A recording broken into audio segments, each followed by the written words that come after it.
안녕하세요. 좋은 아침입니다. 안식교과 새벽기도에 참여하신 여러분들을 진심으로 환영합니다. 저는 네파교회를 섬기는 정선옥이라고 합니다. 오늘은 2020년 6월 19일 금요일 아침입니다.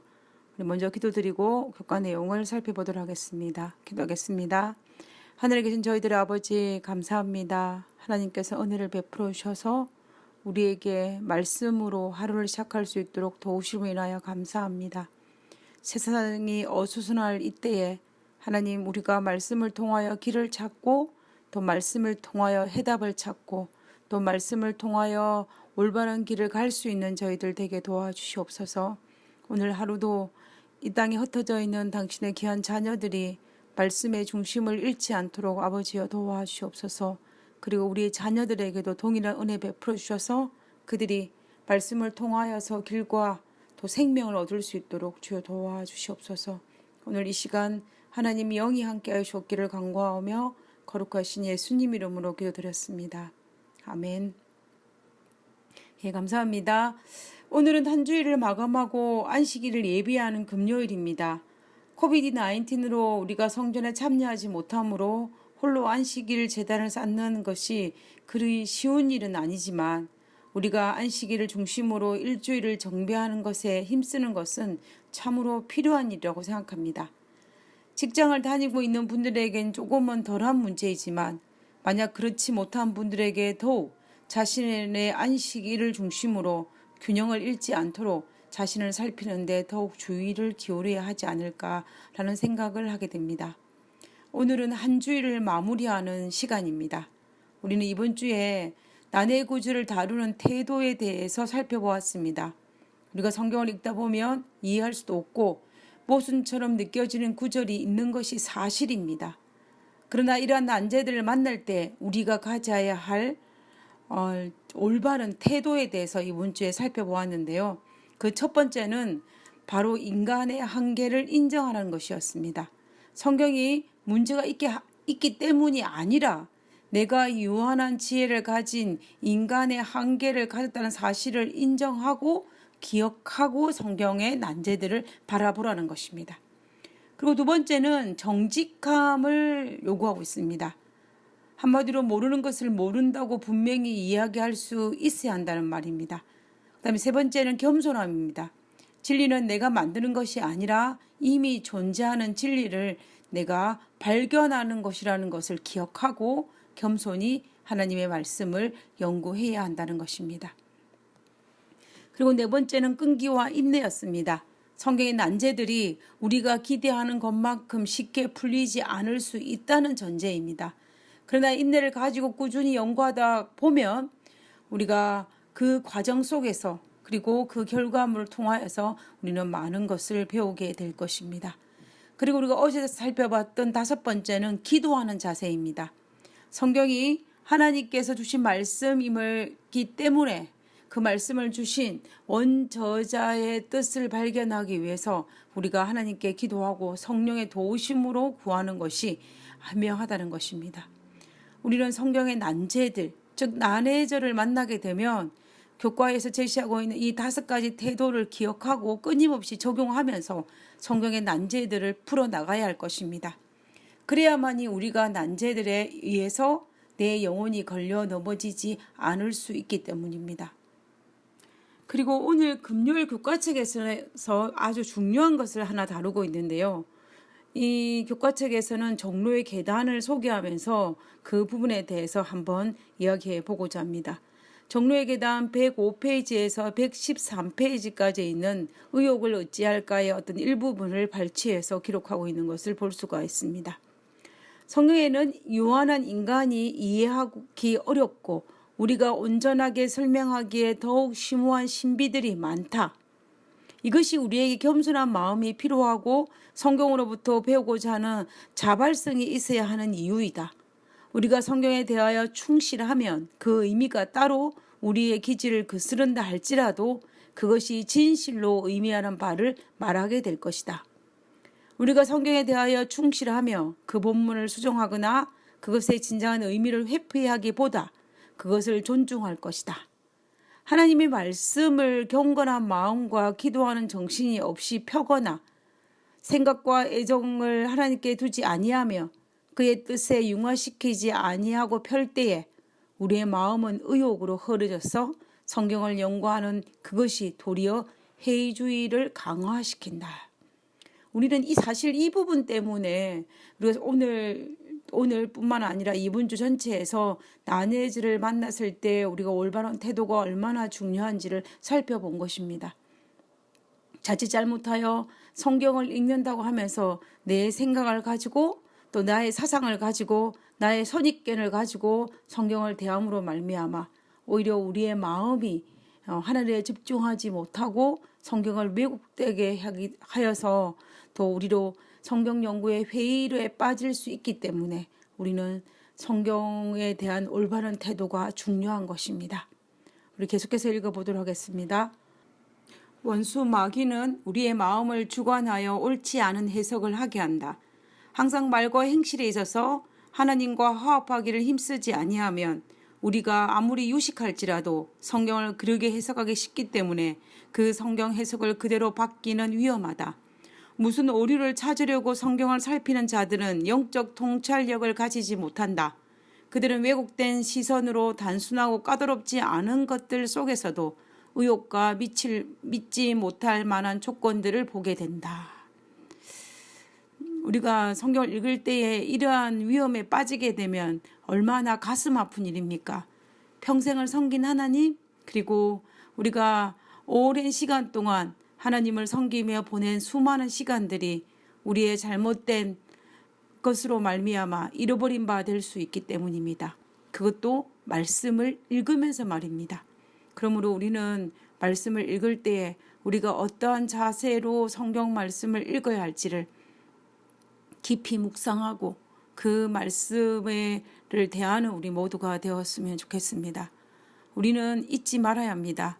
말씀을 본다고 해서 모든 사람들이 다 올바른 길을 가는 것은 아니라는 사실입니다. 수많은 사람들이 성경을 보고 있지만 그러나 그 성경에 걸려서 넘어지는 수많은 사람들을 우리는 보지 않습니까? 그러므로 우리는 성경을 읽을 때에 올바른 태도를 가지고 성경을 읽음으로 말미암아 하나님께서 바라시고 원하시는 참된 그리스도의 삶을 살게 되시기를 간절히 바랍니다. 저는 오늘 교과 공부를 마무리하면서 난해절 한 2개 정도만 소개하고자 합니다. 욥기 19장 26절에 보면 나의 이 가죽 이것이 썩은 후에 내가 육체 밖에서 하나님을 보리라.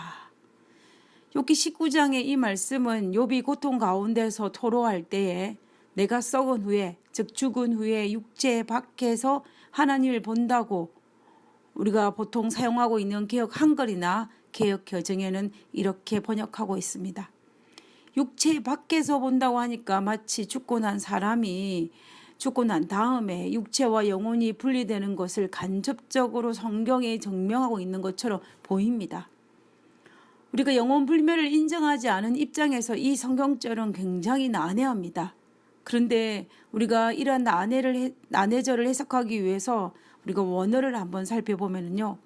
육체 밖에서를 원어로 살펴보면 미쁘살이라는 뜻으로 나의 육체로부터의 뜻입니다. 이 히브리어의 원어인 이 육체 밖에서의 미쁘살이의 뜻이 육체 밖에서로 지 않고 그 원어의 원뜻은 나의 육체로부터인 것입니다. 그래서 오늘 영문 킹제임스 번역을 보면 in my flesh라고 되어 있습니다. 나의 육체 안에서입니다. 그리고 한글 킹제임스 번역에서 보면 내가 내 몸을 입고 여호와 하나님을 보리라 라고 번역하였습니다. 그런데 한글 개역 개정이나 한글 개역 성경에는 육체 밖에서 보리라고 번역한 것입니다. 그러므로 인하여 이 난해절이 생긴 것입니다. 그래서 이 난해절이 생긴 이유를 크게 2가지로 보면 첫 번째는 번역상의 문제입니다. 번역상의 문제는 사실 원문과 비교하며 문제를 해결할 수 있습니다. 그리고 2번째 이 난해절이 생긴 이유 2번째는 이 번역하는 사람이 선입견을 가지고 이 말씀을 번역했기 때문입니다. 번역자가 영혼불멸 즉 이원론 사상을 가지고 성경을 번역했기 때문에 육체로부터 혹은 육체 안에서라고 번역해야 하는데 육체 밖에서 번역한 것입니다. 이와 비슷한 경우가 발생한 것이 우리가 난해절로 잘 알고 있는 누가복음 23장 42절입니다. 누가복음 23장 42절에 보면 예수께서 이르시되 내가 진실로 너에게 이르노니 오늘 내가 나와 함께 낙원에 있으리라 하시니라. 이 성경절은 예수님께서 십자가에 달려 돌아가시기 직전에 같이 십자가에 달린 강도가 주의 나라에 임하실 때 나를 기억해 달라고 요청을 예수님께 하였습니다. 이 요청에 예수님께서 약속하신 말씀이 바로 이 말씀입니다. 우리가 이 본문을 그대로 직시하면 예수님께서 돌아가신 이후에 바로 강도와 함께 하늘에 가는 것처럼 설명되어 있습니다. 그러니 자연적으로 사람이 죽고 난 이후에 바로 천국 가거나 시올 가는 그 이론에 뒷받침하고 있는 것처럼 보이는 것입니다.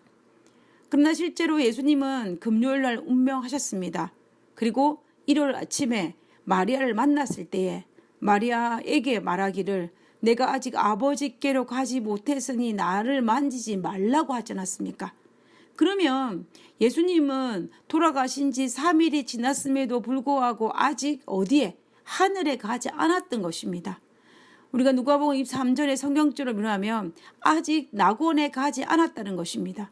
그러면 누가복음에 있는 이 두 성경절이 모순이 되는 것입니다. 그래서 이 성경절은 난해절이 될 수가 있습니다. 그런데 우리가 성경 원문을 연구해 보면은 이 문제 역시 해결이 됩니다. 성경을 기록할 당시 원래 헬라어는 구두점이 없습니다. 헬라어에는 구두점이 없고 그냥 쭉 일관되게 적습니다. 그런데 후에 이 구두점을 만들어서 붙였다고 합니다. 근데 문제는 오늘 내가 나와 함께 낙원에 있으리라 해서 이 오늘 앞에 구두점을 앞에 붙이느냐 뒤에 붙이느냐에 따라서 그 의미의 차이가 굉장히 크다는 것입니다. 만약에 구두점을 오늘 앞에 붙이게 되면 오늘 내가 나와 함께 낙원에 있으리라 라고 오늘날 우리가 사용하는 성경절처럼 번역할 수가 있습니다. 그러나 만약에 구두점을 오늘 뒤에 붙이게 되면 그 의미가 달라집니다. 내가 오늘 진실로 내게 말하노니 너가 나와 함께 낙원에 있으리라 라는 의미가 되는 것입니다. 결국 구두점의 위치에 따라서 의미가 완전히 달라지는 것을 볼 수가 있습니다. 근데 이 성경을 번역한 사람이 이미 사람이 죽으면 바로 천국이나 지옥에 간다라는 사상을 가지고 있었기 때문에 구두점을 오늘 앞에 붙임으로 오늘 보통 우리가 사용하고 있는 이 성경 번역본처럼 된 것입니다. 그런데 만약에 문제가 발생하죠. 왜냐하면 분명 예수님께서 돌아가신 지 3일이 지난 일요일에도 분명 하늘에 올라가지 않으셨다고 본인이 직접 말씀하셨기 때문에 우리는 구두점을 오늘 앞에 붙이는 것을 받아들이는 것이 어렵다는 것입니다.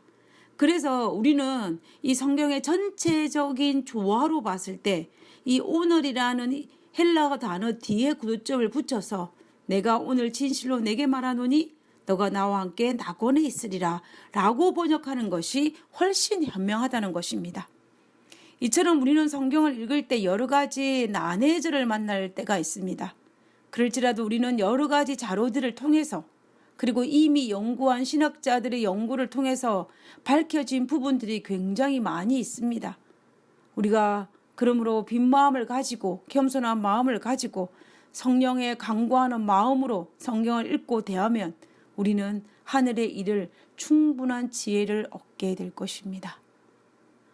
우리는 무엇을 하든지 하나님의 말씀 앞에 나가지 않고 말씀 뒤에 겸손히 말씀을 받는 자의 위치에 서게 된다면 말씀은 우리에게 진리의 길로 인도할 것입니다.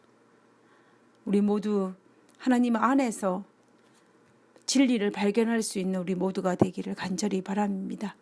그러면 이번 주 교과를 마치면서 비록 성경을 읽을 때 난해절을 만난다 할지라도 성경은 우리를 생명의 길로 인도하기에 충분하다는 생각을 가지고 끈기와 인내를 가지고 매일 묵상하기를 놓치지 않는다면 우리는 충분히 이 말씀을 통하여서 하늘의 빛을 발견하게 될 것입니다. 그리고 혹시 우리 모두 올바르지 못한 태도로 난해절을 바라봄으로 걸려 넘어지지 않게 되기를 간절히 바라면서 이번 주 교과를 마치도록 하겠습니다. 기도하고 마치겠습니다. 하늘에 계신 하나님 감사합니다. 우리에게 생명의 말씀을 주심에 인하여 감사합니다. 하나님 내게 주신 빛 안에서 하나님 말씀을 밝게 깨달을 수 있도록 도와주시고 날마다 솔로몬에게 지혜를 베풀어 주신 것처럼 우리가 말씀을 읽을 때에 말씀에 걸려 넘어지지 않도록 매일매일 성령을 허락하심으로 말미암아 성경 속에 나타난 하나님의 진리를 밝히 발견할 수 있도록 도와주시옵소서. 오늘 하루의 삶이 아버지께 영광이 될 수 있게 하여 주옵기를 간구하며 거룩하신 예수님 이름으로 기도드렸습니다. 아멘. 감사합니다. 좋은 하루 되시고요. 행복한 안식일 맞이하시기 바랍니다. 건강하십시오.